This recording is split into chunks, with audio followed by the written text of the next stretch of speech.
ये मेहमान, हे भगवान, सासू माँ फोन पर है। अरे सोनिया बेटा, वो तेरे बुआ सास का बेटा है ना मिक्की, वो और उसकी बीवी नेहा तुम लोगों के घर रहेंगे कुछ दिनों के लिए। अच्छा ठीक है माँ जी। अरे ज्यादा परेशान मत होना, तुम दोनों तो नौकरी करते हो, देख लेना। वैसे सोनिया सास का फोन तो रख देती है, लेकिन उसे समझ में नहीं आता कि वो क्या करे। वो अपने पति राहुल को फोन करती है। अरे राहुल सुनो ना, मिक्की आ रहा है नेहा के साथ हम लोगों के घर। ओह, अरे क्या बात है, तो आज रात हम भाई मिलकर पार्टी करेंगे। अच्छा तुम एक काम करना, अच्छा खाने को बना देना। ओके। सोनिया को अभी ये अंदाजा नहीं था कि उन लोगों के घर जो आ रहा है वो कैसे उन लोगों की जिंदगी में भूचाल ले आएगा। अभी सोनिया ने फोन रखा ही था कि डोरबेल बजती है। सोनिया दरवाजा खोलती है कि सामने खड़े होते हैं नेहा और मिक्की। अरे भाभी भाभी, आप तो हो बिल्कुल मेरी माँ जैसी। नमस्ते भाभी, कैसी हैं? बिल्कुल ठीक हूँ मैं। आओ ना, कोई तकलीफ तो नहीं हुई यहाँ तक पहुँचने में? अरे नहीं भाभी, कैब कर ली थी ना। अच्छा वो जरा नीचे ना कैब वाला खड़ा है, 800 रुपये दे आइए ना प्लीज। नेहा चलो अंदर, कितनी थक गई हो तुम भी ना। सोनिया, जिसकी शादी मिक्की की शादी से सिर्फ 2 महीने पहले ही हुई थी, उन लोगों को देखकर हैरान सी रह जाती है। जी मिक्की भैया। वो कैब वाले को पैसे देकर आती है तो देखती है कि उसके कमरे में मिक्की और नेहा का सारा सामान बिखरा होता है। आइए मैं आप लोगों को गेस्ट रूम दिखा देती हूँ। कैसी बात कर रही है भाभी, गेस्ट कौन है यहाँ? हम तो यहाँ किसी तरह मैनेज कर ही लेंगे इस कमरे में। जॉइंट बाथरूम और टीवी लगा है तो यही रूम हमारे लिए ठीक रहेगा। अब हाँ नेहा, लेकिन ये हम लोगों का मास्टर बेडरूम है। अरे भाभी कोई बात नहीं, यहाँ का गद्दा भी ना कंफर्टेबल है, एसी भी ठीक ही लग रहा है। देखिए ना, हम इसी रूम में रह लेंगे, आप फिक्र ना करो भाभी। सोनिया बेचारी कहती भी तो क्या, वो किचन में खाने की तैयारी के लिए चली जाती है। शाम को सोनिया का पति आता है। ओए होए भाई, क्या बात है, शादी के बाद तो तुम बिल्कुल चेंज लग रहे हो। मिक्की क्या बात है भाई, तेरे तो मजे है। कब तक है तू हमारे साथ? बस देख, सेटल होने आया हूँ। तू तो जानता है छोटे शहर में कितनी कमाई होती है। हाँ, यहाँ रह, आराम से काम ढूंढ।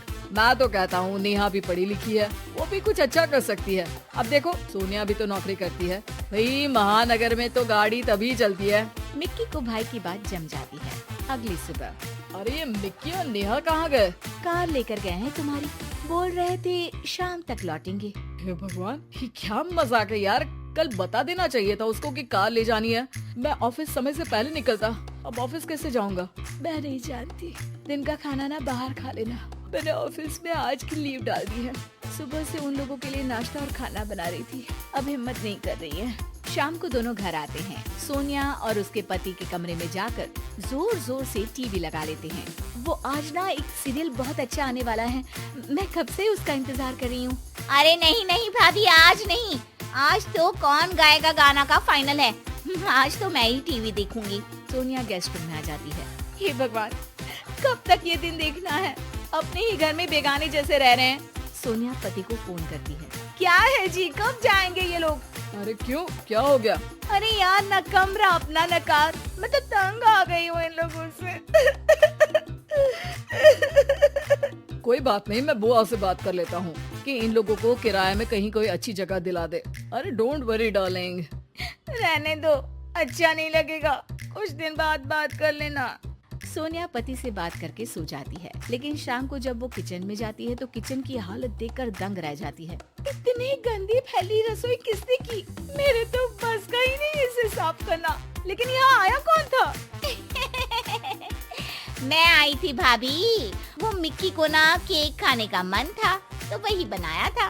केक इतना टेस्टी था, इतना टेस्टी, क्या बताऊँ आपको। पूरा केक मिक्की खा गए, किसी के लिए नहीं छोड़ा। मुझे तो बस ना छोटा सा टुकड़ा मिला। बुरा मत मानना हाँ प्लीज। अरे नहीं नहीं, बुरा क्या मानना, मुझे तो वैसे भी मीठा कम पसंद है।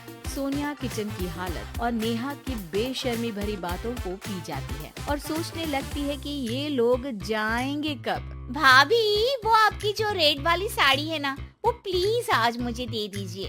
मैं और मिक्की शाम को मेरी चाची के घर जा रहे हैं तो देर रात तक आएंगे। तुम्हारी चाची यहीं रहती है तो कुछ दिनों के लिए उनके घर स्टे कर लो ना, उनको भी अच्छा लगेगा, वरना कहीं बुरा ना मान जाए। अरे नहीं नहीं भाभी, मैं ना वहाँ कंफर्टेबल नहीं हूँ। हाँ, मेरे रिश्तेदारों के साथ आप क्यों कंफर्टेबल फील करेंगे? ऐसे बात नहीं है नेहा, हम भाई एक दूसरे को बचपन से जानते हैं, हम एक दूसरे को समझते हैं। अरे तुम्हारी चाची के लिए जो कुछ तुम बताती हो उसे सुनने के बाद मैं कैसे उनके घर रुक सकता हूँ? नेहा थोड़ा अनकंफर्टेबल फील करते हुए कहती है।